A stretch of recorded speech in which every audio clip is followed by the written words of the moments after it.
The large castle towers might be a bit of a dead giveaway, but behind these gates this spring is going to be something very, very special. The man who already owns the Good Night medieval bed and breakfast has a surprise for fans of the Lord of the Rings series. And while you may have to use your imagination right now, on the hills behind me, in just a few short months, will be 3 Lord of the Rings styles bed and breakfast burrows.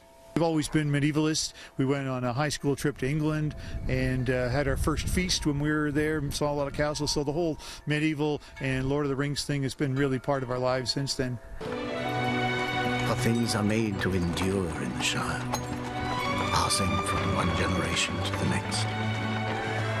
There's always been a Baggins living here.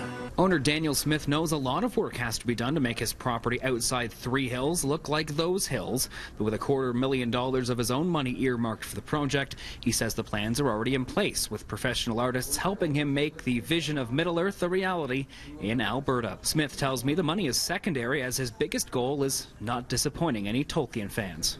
We think that each burrow is going to cost us around $50,000, and so we want to make sure that we do it right, meet the fans' expectations, but also add our own touch to it, our own interpretation. He admits, however, that the new B&B will not be fully Lord of the Rings, as he's been told to stay away from copyrighted names and styles. We're just keeping our language pretty clean. We're not using the H word. We're using our own interpretation. We've called them the bag-in burrows, rather than saying that we're going to create something like the movie set at Hobbiton or anything like that. So. And last but not least, tall visitors, don't worry. You won't have to worry about suffering the same fates as Gandalf. Thank you.